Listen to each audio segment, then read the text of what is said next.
Take it down.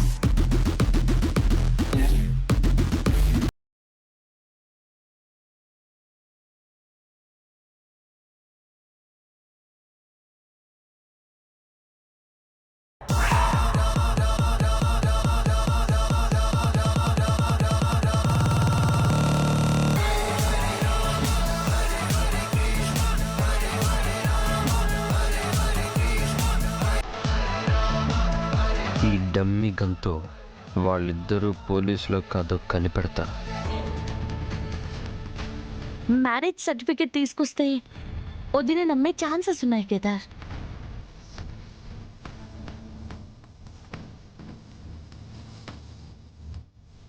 అయితే నాకు తెలిసిన పర్సన్ ఉన్నాడు, మనకి ఫేక్ మ్యారేజ్ సర్టిఫికేట్ అరేంజ్ చేస్తాడు. సరే కేదార్, నువ్వు ఆ పనిలో ఉండు.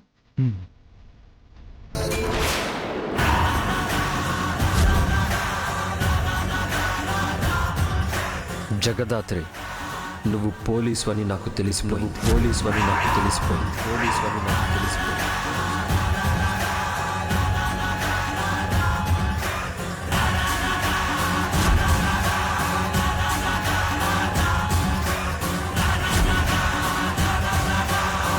ఇన్ని రోజులు ఎవ్వరికి తెలియకుండా బాగానే మేనేజ్ చేశారు.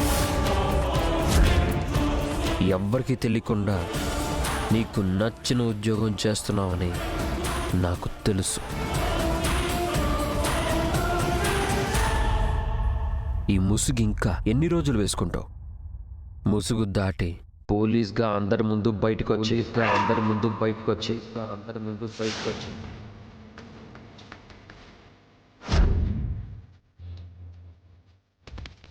శివరాజ్కి ఎలా తెలిసింది? ఇప్పుడు పోలీస్ అని ఒప్పుకున్న ప్రాబ్లమే, ఒప్పుకోకపోయినా ప్రాబ్లమే. రాత్రి పోలీస్ అని తెలిస్తే పెద్ద గొడవలు అయిపోతాయి. యువరాజ్ని ఎలా ఆపాలి? ఎలా?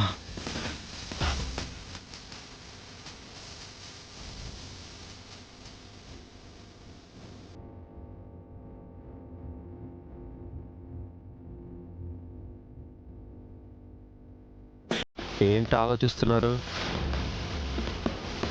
ఏ అబద్ధం చెప్పాలనే? ఇక మీరు తప్పించుకోలేరు.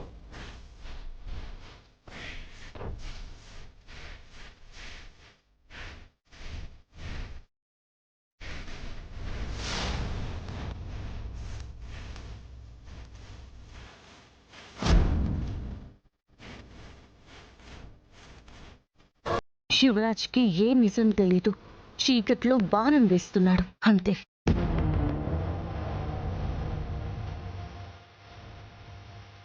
యువరాజ్, ముందు కూర్చుని మాట్లాడుకుందాం.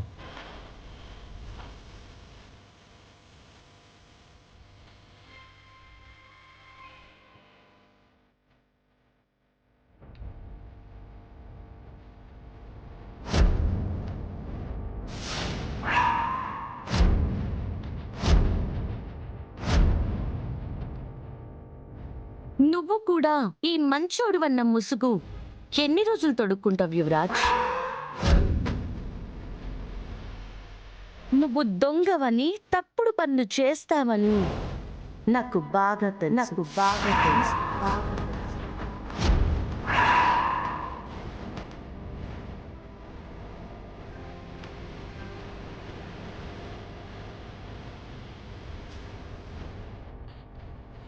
ఇంట్లో వాళ్ళ కళ్ళు కప్పి నువ్వు చేసే పనులు ఎవరికీ తెలియవు అనుకుంటున్నావా?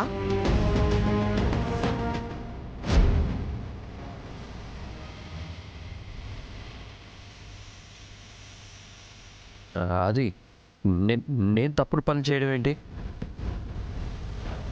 నేను కీర్తి దొంగ పోలీస్ ఆడుతున్నావు జోగ్గాల అన్నాను. నీ మొహం చూడగానే నువ్వు దొంగవని అర్థమైపోయింది. అందుకే కీర్తి మాట్లాడలేదు కదా, నేను బెదిరించాను.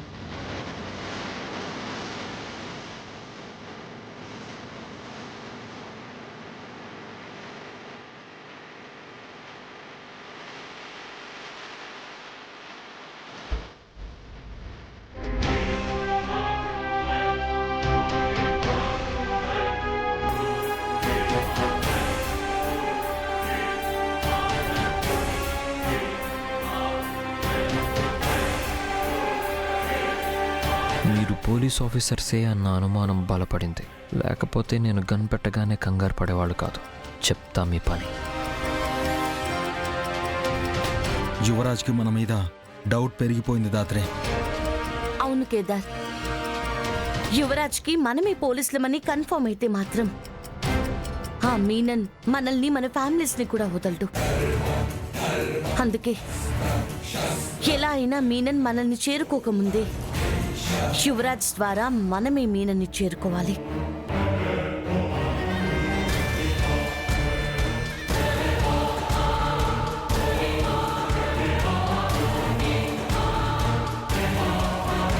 హాయ్ దివ్యాంక గారు, ఎలా ఉన్నారు?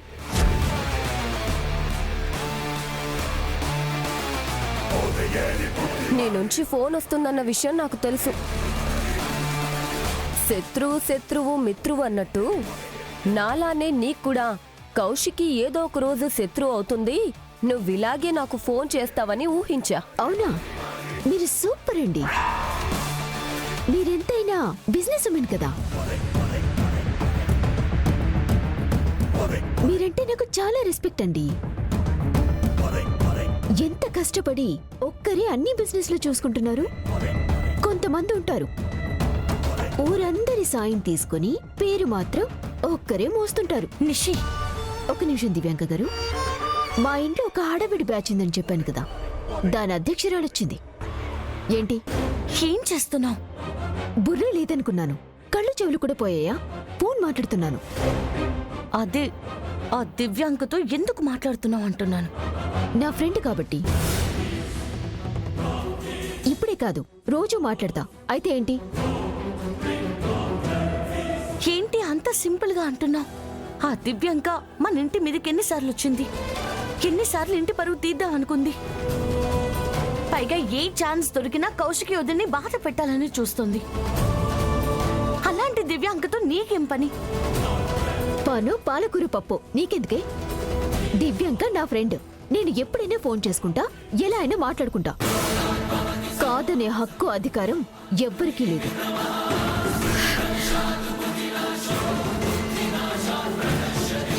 కానీ ఈ ఇంటి కోడలిగా నీకు కొన్ని బాధ్యతలుంటాయి నిషిక. అవి పాటించాల్సిన అవసరం నీకుంది. ఈ ఇంటి చెడు కోరే మనిషితో, ఈ ఇంట్లో వాళ్ళు బాధపడితే చూడాలని ఎదురు చూసే మనిషితో మాట్లాడడం కరెక్ట్ కాదు. అయినా నీకు నాతో సమస్య ఉంటే డైరెక్ట్ గా నాతో మాట్లాడు, అంతేకాని ఇలా చేయడం కరెక్ట్ కాదు. ముందు కాల్ కట్ చేయి. కాల్ కట్ చేయటం కుదరదు వదినా.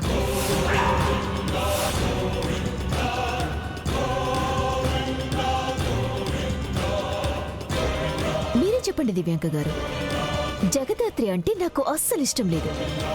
చూస్తేనే ఒళ్ళంతా కంపరం నాకు. అలాంటి జగదాత్రిని కౌశికి గారు ఇంట్లో పెట్టుకున్నారు. ఇప్పుడు సొంత డబ్బుతో పెళ్ళైన దానికి ఇప్పుడు మళ్ళీ పెళ్లి చేయొచ్చు. కానీ కౌశికి వదినకి మీరంటే ఇష్టం లేదని నేను మీతో మాట్లాడకూడదు అనటం కరెక్టేనా? అస్సలు కాదు నిష్క. అయినా నీకు నచ్చిన వాళ్లతో మాట్లాడొద్దని చెప్పడానికి ఎవ్వరికీ హక్కు లేదు. చూసారా, నేను చెప్పగానే మీరు ఎలా ఒప్పుకున్నారు? అంతేనండి, మనలాంటి మంచి మనుషులకి మనమే సపోర్ట్ చేసుకోవాలి. హలో దివ్యాంక గారు, మీ బిజినెస్ గొడవల్ని ఫ్యామిలీ గొడవలుగా మార్చకండి ప్లీజ్. మీరు మా నిషికాకి కాస్త దూరంగానే ఉండండి. ఎంత ధైర్యమే నా చేతిలో ఫోన్ లాక్కోవడానికి? ఇప్పుడే చెప్తున్నా, నేను దివ్యాంక గారితో మాట్లాడతాను, కలిసి బయటికి వెళ్తాను, ఫ్రెండ్షిప్ చేస్తాను, కావాల్సొస్తే బిజినెస్ కూడా చేస్తా. వద్దని చెప్పటానికి నువ్వెవరు?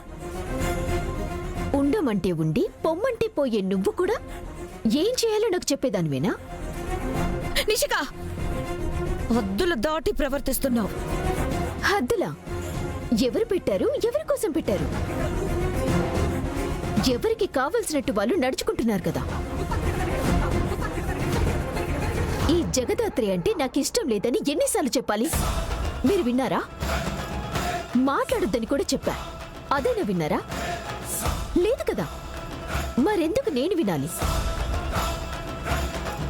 మీకు జగదాత్రి నచ్చింది, మాట్లాడుతున్నారు. దానికి కష్టం వస్తే సహాయం కూడా చేస్తున్నారు. నాకు దివ్యాంక నచ్చింది, మాట్లాడతాను, కలిసి బిజినెస్ కూడా చేస్తా. నేను దివ్యాంకతో మాట్లాడకూడదు అనుకుంటే మీరు జగదాత్రితో మాట్లాడకూడదు. మీకు ఓకే అంటే నాకు కూడా ఓకే వదినా. మనిషిని ఇరకాటంలో పెట్టి గెలిచాను అనుకునే నీ విజ్ఞానానికి ఏం చెప్పాలో నాకు అర్థం కావట్లేదు నిషి. నీ తెలివిలేనితనంతో, నీ పిచ్చి చేష్టలతో ఇంటి పరువు వీధిన పెడతానంటే నేను చూస్తూ ఊరుకోను. ఊరుకోవా? ఊరుకోక ఏం చేస్తావే? ఇది నా ఇల్లు, నా ఇంటి పరువు. ఉండనిస్తానో లేదో నా ఇష్టం. అడగటానికి నువ్వెవరు? నిషి నిషి, చెప్పండి దివ్యాంక గారు. ఒకసారి నా ప్రియ స్నేహితురాలు కౌశికి ఒకసారి ఫోన్ ఇవ్వా. స్పీకర్ ఆన్ చేస్తూనే మాట్లాడండి. ఇప్పుడు చెప్పండి. స్పీకర్ ఆన్ చేశాను. హాయ్ కౌశికి. ఏ దివ్యాంక, నిషి అంటే చిన్నపిల్ల తెలియక ఫోన్ చేసింది. సర్ది చెప్పాల్సింది పోయి మాట్లాడుతున్నావా? బిజినెస్ గొడవల్లోకి ఫ్యామిలీని ఇన్వాల్వ్ చేస్తున్నావు చూడు. ఇక్కడే అర్థమవుతుంది నీ క్యారెక్టర్ ఏంటో. నువ్వు నా గురించి ఏమనుకున్నా నాకు పర్వాలేదు కౌశికి. ఇప్పటి నుంచి నువ్వు వినిపించొద్దన్నా వినిపిస్తా, కనిపించొద్దన్నా కనిపిస్తా. నువ్వు చూస్తూ ఉండడం తప్ప ఏం చేయలేవు. నన్ను బాధ పెట్టడానికే మీరు కలుస్తున్నారు కదా? మీలాంటి వాళ్ళు ఎంతమంది వచ్చినా ఈ కౌశికిని ఏమీ చేయలేరు. తెలుసు కౌశికి, రేపు అంబేద్కర్ ఆడిటోరియంలో సురేష్ అవార్డు అందుకోబోతున్నాడు. నువ్వు తప్పకుండా రావాలి. నేను రాను. మర్యాదగా పిలిచినప్పుడు వచ్చే కౌశికి, లేదంటే నిన్ను ఎలా రప్పించాలో నాకు బాగా తెలుసు. నీ ఇష్టం వచ్చింది చేసుకో.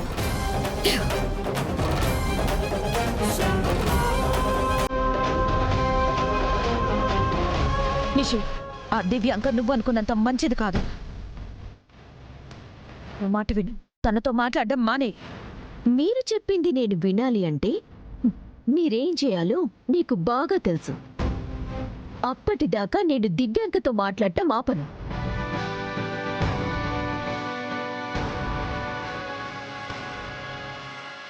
వదినా, ఏదో కోపంలో ఇలా చేస్తుంది. నేను సర్ది చెప్తాను. మీరు దయచేసి మనసులో ఏం పెట్టుకోకండి. నిషిక ఏ తప్పు చేసినా ఇప్పటిదాకా నేను చూసి చూడనట్టు వదిలేశాను. కానీ ఇప్పుడు చేస్తుంది ఎంత పెద్ద తప్పో. నిషిని ఆపకుంటే ఏమవుతుందో, నేనెందుకు ఇంత భయపడుతున్నానో తర్వాత మీకే అర్థమవుతుంది.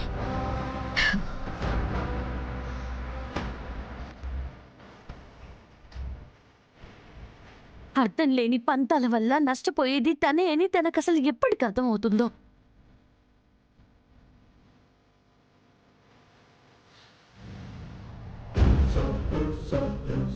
బాయ్. మీరు చెప్పినట్టే రేపటి ప్లాన్కి అన్నీ అరేంజ్ చేశాను. ఇప్పటిదాకా నువ్వు ప్లాన్ చేసింది ఏది ఫెయిల్ అవ్వలేదు స్వామి. కానీ అన్నీ మరోసారి చెక్ చేసుకో. రేపెక్కడ ఏ తప్పు జరగకూడదు. రేపు మనం చేయబోయే మిషన్ మనకి చాలా ఇంపార్టెంట్. తెలుసు బాయ్, అందుకే అన్నీ నేనే దగ్గరుండి చూసుకుంటున్నాను. అన్నీ డబుల్ చెక్ కూడా చేశాను. మన వాళ్ళకి క్లియర్ ఇన్స్ట్రక్షన్స్ కూడా ఇచ్చాను. సరే, యువరాజ్కి కాల్ చేయి. Okay bye.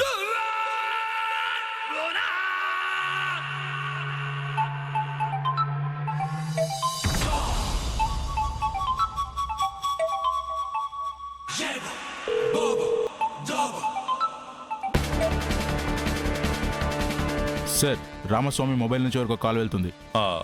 హెడ్ ఫోన్ ఇవ్వు. రమ్య, సార్. జేడీకి ఇన్ఫర్మేషన్ పాస్ చేయి. Okay sir.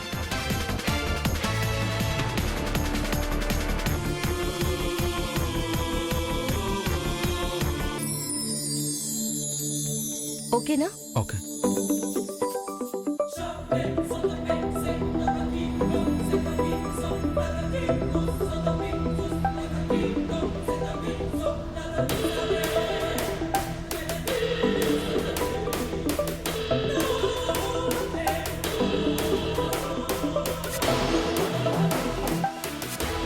జేడి, నీ మీకు కాల్ కనెక్ట్ చేస్తున్నాను. ఓకే, కనెక్ట్ చేయండి. చెప్పు. బాయ్ మాట్లాడతారంట. బాయ్.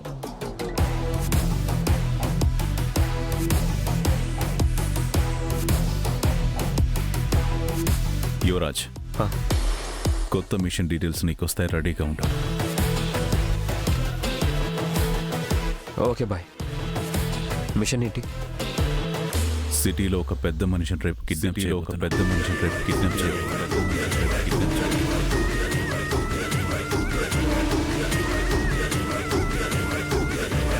ఆ కిడ్నాప్తో ఈ స్టేట్ మొత్తం ఉడుకుతుంది.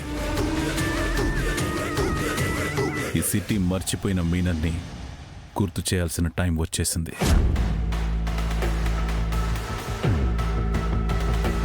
ఆ పర్సన్ అడ్డు పెట్టుకుని మన విగ్రహం అరెస్ట్ చేసి ఎక్కడ పెట్టారో కూడా తెలియని మన వాళ్ళని వెనక్కి తెచ్చుకోబోతున్నాం. రేపటితో మనం పోగొట్టుకున్న అన్నిటినీ తిరిగి తెచ్చుకుంటున్నాం. ఇందులో నేనేం చేయాలి బాయ్? నీకు లొకేషన్ రాగానే అక్కడికి వెళ్ళావు. నువ్వు జస్ట్ బ్యాకప్గా ఉంటావంతే.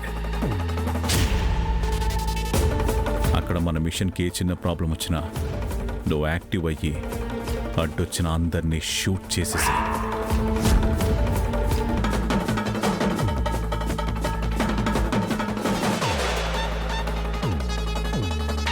బాయ్, నేను మీరేం చెప్పినా చేస్తాను కానీ చంపడం లాంటివి చేయనని మీకు చెప్పాను కదా. నా వల్ల కాదు బాయ్, మీరు వేరే వాళ్ళని చూసుకోండి. చంపడం చేత కాదంటే చంపేస్తా యువరాజ్.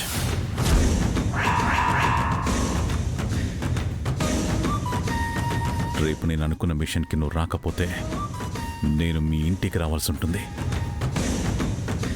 నేను వస్తే ఏమవుతుందో తెలుసు కదా. వయసు కూడా చూడకుండా ముసలి వాళ్ళ నుంచి చిన్నపిల్లల దాకా అందరినీ చంపేస్తా.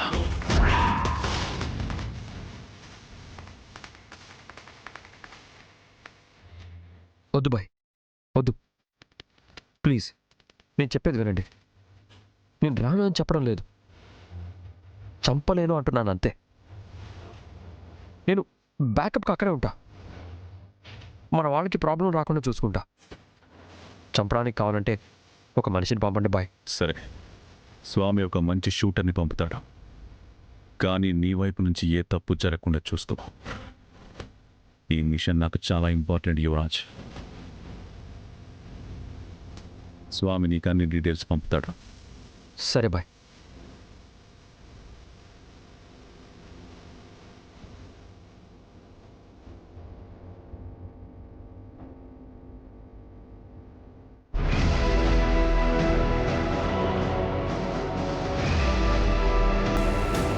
అందరూ విన్నారు కదా,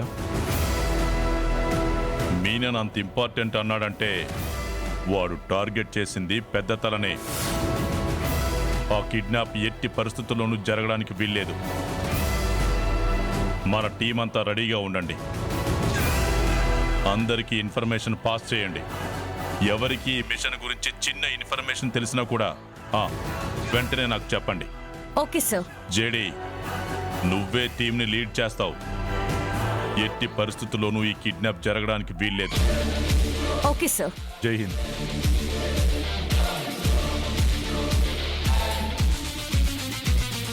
నాకు భయంగా ఉంది కేదార్. ఎందుకు దాత్రే? రేపా కిడ్నాప్ ఎలాగైనా జరగాలని యువరాజ్ చూస్తాడు. ఎలా అయినా ఆపాలని మనం వెళ్తున్నాం. కిడ్నాప్ జరిగితే మనం ఓడిపోతాం, జరగకుంటే మాత్రం యువరాజ్ ఓడిపోతాడు. ఏం జరిగినా నష్టపోయేది ఈ కుటుంబమే.